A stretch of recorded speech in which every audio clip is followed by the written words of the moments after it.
ఒకసారి కళ్ళు మూసుకొని ఒక చిన్న మసక చీకటి గదిని ఊహించుకోండి. ఆ గది విశాలంగా ఉంది, కాని అందులో పాత ఛాయాచిత్రాలు, ఎప్పుడో రాసిన ఉత్తరాలు, గాలిలో తేలుతున్న పాత జ్ఞాపకాల శకలాలు, కొన్ని అస్పష్టమైన ఆకారాలు అలా నెమ్మదిగా కదులుతూ గాలిలో తేలియాడుతున్నాయి. ఆ చీకటి గది మధ్యలో ఒక చిన్న కాంతి రేఖ కింద నిలబడి ఉన్న ఒక వ్యక్తి నీడను మనం గమనించవచ్చు. ఈ దృశ్యం మరెవరిదో కాదు, ఇది ఎప్పటినుంచో మనం లోపల మోస్తున్న భావోద్వేగాల భారాన్ని మోసే మన సొంత అంతరంగం. ఆ జ్ఞాపకాల బరువును మోస్తూ ఆ గదిలోనే ఉండిపోవడం మనందరికీ ఎంతో పరిచయమైన విషయమే కదా. ఎన్నో ఏళ్లుగా మనం గుండెల్లో దాచుకున్న పాత బాధలు, భయాలు ఆ గదిలో అలా తేలుతూనే ఉంటాయి.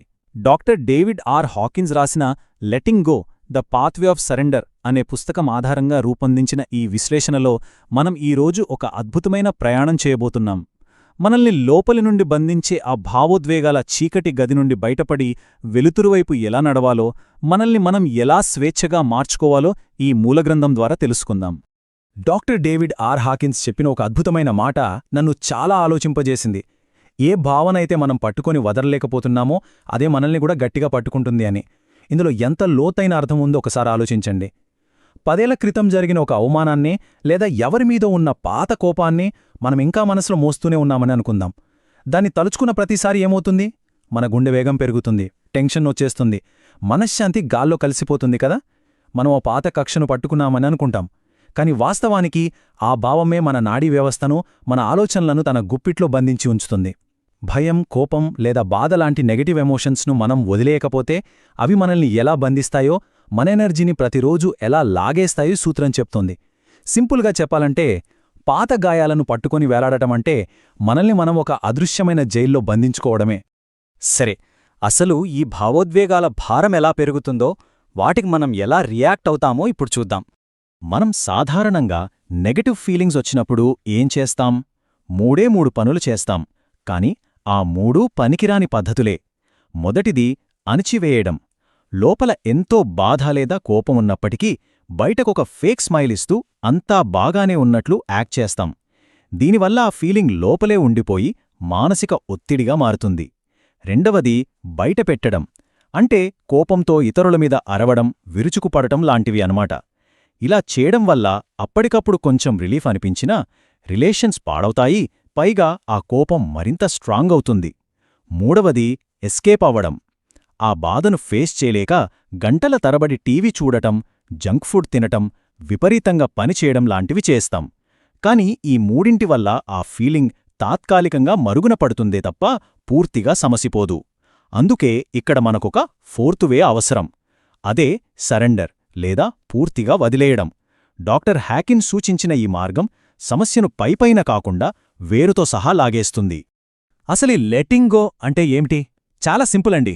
ఒక భావనను ఎలాంటి జడ్జ్మెంట్ లేకుండా, దాన్ని కంట్రోల్ చేసే ప్రయత్నం చేయకుండా కేవలం గమనించడం.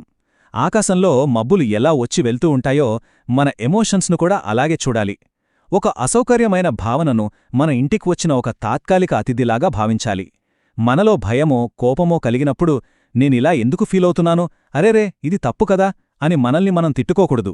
ఆ ఫీలింగ్ మన బాడీలో ఎక్కడ కలుగుతుందో, ఎంత స్ట్రాంగ్గా ఉందో నిశితంగా గమనించాలి. సముద్రపు అల ఎలా పైకి లేచి ఆపై దానంతట అదే కిందకి పడిపోతుందో ఆ భావనను కూడా అలాగే పడిపోనివ్వాలి. అంతే తప్ప దాన్ని బలవంతంగా ఆపడానికి అస్సలు ట్రై చేయొద్దు. ఇది పూర్తిగా ఒక న్యాచురల్ ప్రాసెస్. మరి ఈ లెటింగ్ గోని ప్రాక్టికల్గా ఎలా చెయ్యాలి? సరెండర్ అవ్వడానికి ఉన్న ఆ 4 దశలేంటో ఇప్పుడు డీటెయిల్డ్గా తెలుసుకుందాం. ఈ ప్రాసెస్లో ఫస్ట్ స్టెప్ గమనించడం. అంటే మనలో ఏ భావన కలుగుతుందో దానికి ఒక పేరు పెట్టాలి. అది భయమా, కోపమా, టెన్షనా అని స్పష్టంగా గుర్తించాలి. సెకండ్ స్టెప్ పర్మిషన్ ఇవ్వడం, అబ్జర్వ్ చేయడం. ఆ ఫీలింగ్ వల్ల బాడీలో ఎక్కడ చేంజ్ వస్తుందో గమనించండి. బహుశా గుండె బరువుగా అనిపించవచ్చు, లేదా శ్వాస వేగంగా మారొచ్చు. దాన్ని పారద్రోలాలని అనుకోకుండా, ఎలాంటి రెసిస్టెన్స్ లేకుండా పూర్తిగా అలో చెయ్యాలి. థర్డ్ స్టెప్ దాచేయొద్దు, అలాగని బయటపెట్టొద్దు. ఆ ఫీలింగ్ని కంట్రోల్ చేయాలని చూడకుండా, దాన్ని ఫిక్స్ చేయాలనే థాట్ని పక్కనబెట్టి సైలెంట్గా ఆ ఎనర్జీని గమనిస్తూ ఉండాలి. లాస్ట్ అండ్ ఫైనల్ స్టెప్ దాన్ని ఫ్లో అవ్వనివ్వడం, రిలీజ్ చేయడం. ఇలా ఆ ఎమోషన్తో పాటు అలానే ఉండటం వల్ల ఆ ఎనర్జీ దానంతటా అదే కరిగిపోతుంది. దీనికి కొన్ని నిమిషాల టైం పట్టచ్చు, కానీ అది ఖచ్చితంగా వెళ్ళిపోతుంది. Trust me. ఇప్పుడు ఇంకొక ఇంట్రెస్టింగ్ కాన్సెప్ట్ గురించి మాట్లాడుకుందాం. అదే మ్యాప్ ఆఫ్ కాన్షియస్నెస్ లేదా చేతన యొక్క మ్యాప్.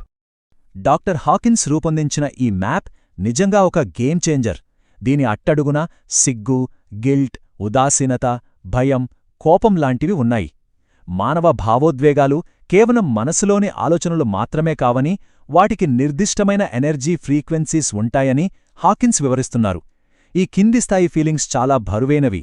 ఇవి మనల్ని మెంటల్గా, ఫిజికల్గా పూర్తిగా డ్రైన్ చేసేస్తాయి. కానీ ఈ టేబుల్ మధ్యలో ఉన్న కరేజ్ లేదా ధైర్యం అనేది ఒక టర్నింగ్ పాయింట్. ఎప్పుడైతే మనం నేనొక బాధితుడిని అనే ఫీలింగ్ని వదిలేసి ధైర్యం వైపు అలుగులేస్తామో, అక్కడినుంచి పైకి వెళ్లే కొద్దీ యాక్సెప్టెన్స్, రీజనింగ్ మరియు అంతులేని ప్రేమలాంటి హయ్యర్ లెవెల్స్కి చేరుకుంటామని ఈ థియరీ చెబుతోంది. ఆ కింది స్థాయిలోని భారీ భావోద్వేగాలను వదిలేయడం మొదలుపెడితే మనం ఆటోమేటిక్గా ఈ మ్యాప్లో పైకి ప్రయాణించి నిజమైన ప్రశాంతతను అనుభవిస్తామని ఈ థియరీ చెబుతోంది. మరి ఇదంతా ఇంత అద్భుతంగా ఉంటే మనల్ని తరచుగా ముందుకు వెళ్లకుండా ఆపే బ్లాకేజెస్ ఏంటో తెలుసా? ఇవే ఆ కామన్ అవరోధాలు. మొదటిది ఊహాజనిత ప్రమాదం. అంటే జరగని ఫ్యూచర్ గురించి, జాబు పోతుందేమోనో, డబ్బులుండవేమోనో అని రాత్రులు నిద్రపోకుండా భయపడటం. రెండవది కోపం, పగ, ఇతరుల్ని బ్లేమ్ చేస్తూ కూర్చోవటం. మూడవది గిల్ట్, ఎప్పుడో చేసిన పొరపాటును తలుచుకుని ప్రతిరోజూ మనల్ని మనమే శిక్షించుకోవటం. నాలుగవది దుఃఖం, కోల్పోయిందాన్ని తలుచుకుని అక్కడే ఆగిపోవటం. ఇక ఐదవది తీవ్రమైన కోరిక, ఆ ఒక్కటి ఉంటేనే నేను హ్యాపీగా ఉంటాను అని దేనిమీదో పిచ్చిగా ఆధారపడటం. ఈ అవరోధాలను ఒక్కొక్కటిగా గుర్తించి వదిలేయడం మొదలుపెడితే మన మైండ్లో ఎంత స్పేస్ వస్తుందో, ఎంతటి డీప్ పీస్ లభిస్తుందో మీరే ఆలోచించండి. ఇక్కడ ఒక చిన్న క్లారిఫికేషన్ అండి. చాలామందికి ఒక అపోహ ఉంది, సరెండర్ అంటే చేతకానితనం లేదా ఎస్కేప్ అవడం అని. నో వే, అది అస్సలు కాదు. ఎవరో మనల్ని అవమానిస్తే దాన్ని సైలెంట్గా భరించడం లేదా అన్యాయాన్ని ఎదిరించకపోవడం లెటింగ్ గో అనిపించుకోదు. మరి వాస్తవానికి సరెండర్ అంటే ఏంటి? సిచ్యుయేషన్స్ని, ఫీలింగ్స్ని ఉన్నదిన్నట్లుగా యాక్సెప్ట్ చేసి ఎక్స్ట్రీమ్ క్లారిటీతో వ్యవహరించే ఒక అత్యున్నత స్థితి. కోపంతోనో భయంతోనో పిచ్చిపిచ్చిగా రియాక్ట్ అవ్వకుండా లోపలి ప్రశాంతతతో సరైన యాక్షన్ తీసుకోవడం. రిజల్ట్ గురించి ఎక్కువ టెన్షన్ పడకుండా మనం చేయాల్సిన పనిని 100% ఫోకస్తో చేయడం. ఇది మనల్ని మనం మరింత పవర్ఫుల్ చేసుకునే అద్భుతమైన సీక్రెట్. బాగానే ఉంది. మరి ఈ థియరీ వల్ల రియల్ లైఫ్లో ఎలాంటి చేంజెస్ వస్తాయో ఇప్పుడు చూద్దాం. మనం లోపల నుంచి మారితే ఆ ఎఫెక్ట్ మన లైఫ్లోని ఈ 4 కీలక రంగాల్లో కనిపిస్తుంది. First, relationships. పక్కవాళ్లు మనం చెప్పినట్లే వినాలి అనే ఆ కంట్రోలింగ్ నేచర్ని వదిలేయడం ద్వారా గొడవలన్నీ మాయమవుతాయి. అంచనాలు లేకుండా ఇతరులతో హ్యాపీగా ఉండగలం. సెకండ్, కెరీరు మరియు డబ్బు. ఇన్సెక్యూరిటీతో కాకుండా క్రియేటివ్గా పనిచేసినప్పుడు ఆటోమేటిక్గా కెరీర్లో స్టెబిలిటీ వస్తుంది. Third, health. ఎప్పుడైతే ఎమోషనల్ టెన్షన్ తగ్గుతుందో బాడీలో ఉన్న నొప్పులు, కండరాల బిగింపు వాటంతటా అవే సర్దుకుంటాయి. Fourth, spiritual growth. నేను అనే ఈ అహాన్ని, నిరంతరం వాదించే మనస్సును పక్కన పెడితే మనలో ఎప్పటికీ మారని ఒక ఉన్నతమైన అవేర్నెస్కి మనం కనెక్ట్ అవ్వగలం. ఈ మూల గ్రంథంలో చెప్పిన మరో ఆసక్తికరమైన పాయింట్ని ఇక్కడ మనం న్యూట్రల్గా గమనిద్దాం. హాకిన్స్ తన క్లినికల్ అనుభవాల ద్వారా ఒక ఇంట్రెస్టింగ్ వాదన చేశారు. అదేంటంటే, మనలో దాగి ఉన్న కోపం, గిల్ట్ లేదా భయం లాంటి ఫీలింగ్స్ మన ఇమ్యూన్ సిస్టమ్ పైన విపరీతమైన ఒత్తిడిని పెంచుతాయట. ఈ నెగటివ్ ఫీలింగ్స్ని ఎప్పుడైతే మనం రిలీజ్ చేస్తామో అప్పుడు బాడీలో ఎనర్జీ ఫ్లోకున్న బ్లాకేజెస్ అన్నీ తొలగిపోతాయి. ఇది బాడీ తనను తాను న్యాచురల్గా నయం చేసుకునే ప్రాసెస్కి హెల్ప్ చేస్తుందని ఆయన సూచించారు. జస్ట్ ఇమాజిన్, మనసులోని ఆ దట్టమైన భారాన్ని వదిలేస్తే మన బాడీ న్యాచురల్ బ్యాలెన్స్ని ఎలా తిరిగి పొందుతుందో కదా. పుస్తకంలో చెప్పిన కొన్ని రియల్ లైఫ్ కేస్ స్టడీస్ చూస్తే ఈ కాన్సెప్ట్ ఇంకా బాగా అర్థమవుతుంది. ఒక వ్యక్తికి సివియర్ పానిక్ అటాక్స్, భయం, ఎన్నో ఏళ్లుగా నరకం చూశాడు. ఒకరోజు అతను ఆ భయం నుంచి పారిపోవడం మానేసి సైలెంట్గా కూర్చుని, నాలో ఉన్న భయమా, సరేరా ఏం చేస్తావో చేసుకో అని ఆ ఫీలింగ్కి పూర్తిగా సరెండర్ అయ్యాడట. అమేజింగ్ ఏంటంటే, ఆ భయాన్ని అలా పూర్తిగా ఫీలవ్వగానే అది కాస్త కరిగిపోయింది. అలాగే ఇంకో స్టోరీ. ఒక ఆవిడకి తన మ్యారేజ్ లైఫ్లో ఎప్పుడూ గొడవలే. ఆమె ఏం చేసిందంటే, తన భర్తను మార్చాలనే ట్రైనింగ్ మానేసి తనలో వస్తున్న కోపాన్ని, ఫ్రస్ట్రేషన్ని మాత్రమే అబ్జర్వ్ చేస్తూ వదిలేయడం స్టార్ట్ చేసింది. ఎప్పుడైతే ఆమె రియాక్ట్ అయ్యే తీరు మారిందో ఆ రిలేషన్షిప్లో ఉన్న వాతావరణం కూడా దానంతటదే మారిపోయిందట. అలాగే మరొక వాస్తవ ఉదాహరణ కూడా చూద్దాం. ఒక కుర్రాడు ఎక్కడా స్థిరంగా పనిచేయలేక ఊరికే జాబ్స్ మారుతూ ఉండేవాడు. ప్రతిచోట బాసులు సరిగ్గా లేరని, టీం బాగోలేదని ఒకటే కంప్లైంట్స్. అతనికి హాకిన్స్ ఏం చెప్పాడంటే, ఇతరుల మీద నిందలు వేయడం ఆపి ఫస్ట్ నీలో ఉన్న ఆ అసంతృప్తిని, కోపాన్ని వదిలేయని. ఆ కుర్రాడు అలాగే చేశాడు. అతని ఇన్నర్ థింకింగ్ మారగానే ఆటోమేటిక్గా అతని పట్ల ఇతరుల బిహేవియర్ కూడా మారింది. దాంతో అతనికి కెరీర్లో మంచి స్టెబిలిటీ దొరికింది. దీన్ని బట్టి మనకర్థమయ్యేదేంటంటే, బయట సిట్యుయేషన్స్ని మార్చడానికి ఫైట్ చేయడం కంటే మన లోపలి ఎమోషన్స్ని వదిలేయడం ద్వారా లైఫ్లో ఎంత ఈజీగా సక్సెస్ అవ్వొచ్చో కదా. సో మనం ఈ విశ్లేషణ చివరికొచ్చేస్తున్నాం. ఇక్కడ మనం గుర్తుపెట్టుకోవాల్సిన మెయిన్ పాయింట్ ఏంటంటే, ఈ లెట్టింగ్ గో అనేది ఏదో ఒకసారి చేసి వదిలేసే మ్యాజిక్ ట్రిక్ కాదు. ఒకసారి చేయగానే లైఫ్లో ప్రాబ్లమ్స్ అన్నీ జీరో అయిపోవు. రేపు మళ్ళీ మనకు కోపం రావచ్చు, మళ్ళీ టెన్షన్ రావచ్చు, ఇట్స్ కంప్లీట్లీ ఓకే.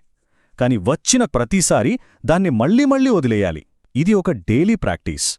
ఒక ఉల్లిపాయ పొరల్ని మనం ఎలా ఒక్కొక్కటిగా తీస్తామో మనలోని నెగటివ్ ఫీలింగ్స్ని కూడా అలాగే రోజురోజుకు వదిలించుకుంటూ పోవాలి. అలా చేస్తే లాస్ట్కి స్వచ్ఛమైన ప్రశాంతత మిగులుతుంది. ప్రతిరోజు మనకు ఎదురయ్యే భావోద్వేగాలను పట్టుకుని వేలాడకుండా వాటిని ఒక వేవ్లాగా వెళ్లనివ్వడమే అసలైన ఆర్ట్ ఆఫ్ లివింగ్. ముగించే ముందు స్టార్టింగ్లో మనం ఊహించుకున్న ఆ మసక చీకటి గదిని ఒక్కసారి మళ్ళీ గుర్తు తెచ్చుకుందాం. అందులో పాత జ్ఞాపకాలు అలా గాలిలో తేలుతున్నాయి కదా. ఆ గది మధ్యలో నిలబడిన నీడ మనదే. ఇప్పుడు మనం ఒక క్వశ్చన్ అడగాలి. మనల్ని ఇంకా బంధించి ఉంచిన ఏ పాత జ్ఞాపకానికి, ఏ చేదు అనుభవానికి మనమింకా మన ఎనర్జీని ఇచ్చేస్తున్నాం?